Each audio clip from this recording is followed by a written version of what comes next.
Hello, everyone. Welcome to today's story. The rain had stopped, yet the air still smelled of yesterday's storm. Tuna walked alone along the campus path, her shoes damp, her thoughts even heavier. The road ahead was supposed to lead home, but somehow, a wrong turn drew her to the riverside, where an old iron bridge stood, half forgotten under the willow trees. The river glimmered like molten gold beneath the twilight. Each drop of water whispered of memories that refused to fade. She paused midway, fingers tracing the cold rust. The bridge seemed to breathe with her, an echo of every silent goodbye she'd once whispered here. Far away, an engine hummed softly. A gray sedan stopped at the end of the bridge. Someone familiar stepped out, and destiny began again. Don't forget to like and subscribe. The truth is just beginning to unfold. The air carried a faint scent of rain and iron as Tuna stood still, caught between memory and the present. The rusted rails beneath her feet whispered softly, fragments of a night long ago when she thought she had lost everything. Her fingers trembled slightly as she touched the railing. The chill traveled through her skin into her chest, where an old ache quietly reawakened. Then the sound of a door closing. When she turned, she saw Alex. He stood at the other side of the bridge, in a white polo shirt, hair tousled by the wind, and in his arms, little Henry, blinking curiously at the fading light. The sight was almost surreal, a memory reborn but gentler, quieter. Alex smiled, not fully but just enough for the moment to breathe. He crossed the bridge with slow, careful steps. The bridge creaked, like time remembering itself. "You found me," she said, her voice fragile, yet steady enough to float over the water. "I followed the map," he answered, though his eyes betrayed something else, something wordless. They stood by the river, its quiet hum separating them from the world beyond. The city's chaos was muted by distance and fallen leaves. Henry reached for Tuna, his little hand brushing her collar, leaving a damp crescent mark on her shoulder, a symbol of something tender and infinite. "Being normal is a kind of courage," she said softly. Alex looked at her, then at Henry and nodded. "Being normal is a kind of victory." The breeze lifted their hair, carrying away the remnants of fear that had once shadowed them. Yet beneath the warmth lingered a tremor, the question neither of them dared to ask. Would this peace last? The river shimmered, holding its breath. And in that pause, Tuna realized she wasn't lost anymore. She had simply wandered into the place where time folded upon itself, where the past forgave the present. But the night wasn't over. Peace had returned, yes, but only as a guest. The real test, she sensed, was not in finding the bridge, but in learning how to stay. They sat together on the low stone steps by the bridge, shoulders almost touching. Between them the quiet river flowed, patient, unhurried, as if it had all the time in the world. Alex handed her a small paper bag that smelled faintly of roasted chestnuts. The steam fogged the air, mingling with the twilight. Henry, fascinated by the crinkling sound, reached for it, his small hands tapping curiously. Tuna laughed softly, a sound so delicate that even the river seemed to listen. "Do you still remember?" she asked. Alex looked toward the water, his reflection trembling. "I've been grateful for that rain ever since," he said. "It slowed you down, but it made me run faster." Her eyes softened. "I still chose you," she whispered. The words fell gently, yet they carried the weight of every sleepless night, every uncertainty, every decision that could have broken them. It was not a declaration. It was an acknowledgement. A truth said quietly, meant to last. Henry grabbed Alex's finger, then clumsily bound Tuna's hand with it, his little gesture turning into a fragile bond of three. They laughed, not loudly, but in that tender, trembling way lovers do when they realize they've survived something. The sky deepened into amber. The bridge, once a place of endings, now shimmered with rebirth. "Have you ever thought about who you were before you crossed the bridge?" she asked. Alex smiled faintly. "Gentler than the wind," he said. "Before the storms, before Henry, I thought being strong meant being alone. Then I met a girl who taught me that sometimes being strong means allowing someone to pull you back." Henry yawned, protesting softly as if disagreeing with being anyone's metaphor. Tuna pressed the baby to her chest, breathing in the scent of milk and sunlight. "You see," she murmured, "even when we're lost, love knows the way home." For a long moment, none of them spoke. The world around them seemed to blur, just the three of them, framed in light and shadow, like figures painted on glass. Then a sound, the fall of a single chestnut. It rolled to Alex's shoe and stopped, as if waiting to be noticed. He bent down, touched it lightly and chuckled. The sound of his laughter mixed with the murmur of the river, and suddenly Tuna felt the years dissolve. Everything that once hurt her had become a rhythm, something that no longer demanded to be healed. The bridge had changed, or maybe they had, because this time, standing there, she no longer asked whether they would last forever. She only hoped they would continue to find each other, again and again, in a world that kept turning. And at that moment, the narrator whispered, everything changed. They left the bridge as night began to fall, the color of the sky wavering between amber and blue. A gentle breeze traced the water's edge, carrying the scent of roasted chestnuts and rain. The road wound quietly beside the river, silver under the streetlights. Alex drove, his hands steady on the wheel.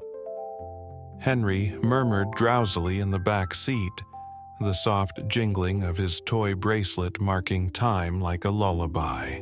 Tuna rested her head against the glass, watching droplets of water race each other down the window. For the first time in a long while, silence didn't mean distance. It meant peace.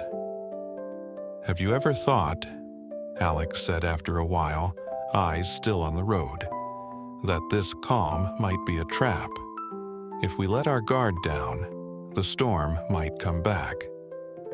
Tuna looked at his reflection in the glass, the same man who once built walls around himself, now voicing a fear too tender to hide. "I used to think that too," she said quietly. "That happiness was fragile, like glass. But now I think it's more like a bowl. It can still break, but it's meant to hold things." He turned to her for a brief moment and smiled, that rare, tired, genuine smile. "What are we then?" "We," she said, "are the choices we made." The car slowed as they reached a small riverside square. Strings of light bulbs hung between poles, humming faintly. Vendors were ladling hot tofu pudding into bowls, the steam rising like unspoken prayers. They sat on low stools, sharing a spoon, laughing when Henry tried to steal it. The scent of ginger and sugar wrapped around them, warm, fleeting, human. I saw a flyer at school today, Tuna said softly, chasing a piece of tofu in her bowl. It was about failure, how it can be a teacher. I used to think it was nonsense, but now I want to listen. Alex nodded. Go ahead, I'd like to know what you learn. She smiled faintly. Failure isn't just what happens, it's the story you tell yourself after. I used to tell myself I was lost, but today, I missed the turn and still ended up where I was meant to be. He exhaled, voice barely audible.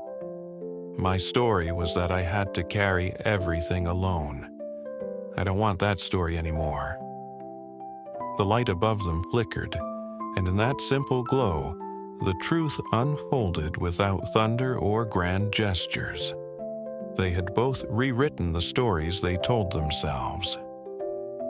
Henry stirred again, eyes catching the light of the bracelet vendor nearby. They walked over.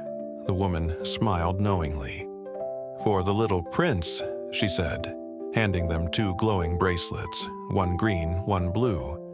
Blue, like the river, Alex said. Green, like the moss when it rains, Tuna countered playfully. They laughed, softly, sincerely, the kind of laughter that makes strangers believe in love again. The vendor, with a smile of her own, handed them two slender pins, lucky coins. They pinned them on each other's collars, metal cool against their skin. The warmth didn't come from the charm, but from what it meant, the quiet promise to keep showing up for each other, even on ordinary days. Later, when Tuna closed Henry's car door and turned, for a brief second, Alex was gone from sight. Panic surged through her chest, irrational but sharp, like lightning in clear skies. Then, his voice, calm, familiar. I'm here. Her breath steadied. The fear melted like a frost under sunlight. Sometimes love isn't about never being afraid. It's about remembering where to look when you are. He helped her into the car, their hands brushing, that steady, ordinary miracle. Outside, the world hummed gently. Inside, peace took root, not as illusion, but as choice. They reached home just as the rain began again, a soft drizzle, as if the sky was applauding quietly. The door creaked the way it always did, that familiar click Alex had promised to fix but never did, because it sounded like home. Inside, warmth greeted them. The faint citrus scent of Henry's soap lingered in the air. They went through their quiet ritual, towels, milk, lullabies, until the baby's breathing settled into that steady rhythm only innocence could create. Tuna and Alex stood by the door, watching him sleep. The little bear hat sat on the shelf, guarding the night like a silent sentinel. The refrigerator hummed, the clock ticked. Every sound became a hymn of peace. Thank you for getting lost today, Alex whispered. Thank you for finding me, Tuna replied. They went to the kitchen. The stew from earlier still simmered faintly, carrying the sweet aroma of roasted chestnuts. Alex lifted the lid. Steam curled upward, forming halos of gold light around them. Tuna laid out two bowls, their hands brushing, that quiet spark of recognition between people who have learned how to stay. They ate slowly, in silence. The food wasn't perfect, but it was perfect enough. Later, Tuna would remember this night, not for the bridge or the river, but for this. The way ordinary life could feel sacred when shared with someone who understood your silences. The bridge, somewhere behind them, was now part of the dark, invisible yet present. Once, it had been a place of endings. Tonight, It had become a path home. Through the window, the rain continued to fall, patient and soft, tracing lines down the glass like a diary written in light. Alex reached across the table and said quietly, "Tell me something you want that's impossible." Tuna smiled. "Believe in peace when it arrives. Don't treat it as a hoax." He nodded, storing her words like a promise. "Then my wish," he said, "is to keep making dinner. Imperfect, but ours." She laughed softly. "Then it's not impossible at all." Outside, thunder rumbled far away, but it no longer sounded like threat, only distance. And when the lights dimmed, their hands found each other again. The most ordinary miracle of all. Maybe love doesn't end. It just changes shape. Until one day it becomes the silence that feels like home. Một buổi chiều mưa, Lytuna lạc vào đến cây cầu cũ ven sông, nơi gắn kết ký ức để ngủ quên. Ở đó gặp Alex và bé Henry. Giữa dòng nước phản chiếu ánh hoàng hôn và rực rỡ. Giữa những câu nói chậm rãi, họ nhận ra bình thường cũng là một dạng dũng cảm. Câu chuyện trôi qua trong tĩnh lặng, tiếng hạt dẻ nướng, ánh đèn quảng trường, hơi thở và đứa trẻ ngủ say. Khi cơn mưa cuối cùng rơi xuống, họ hiểu rằng lạc đường không còn là mất mát mà là hành trình để tìm thấy.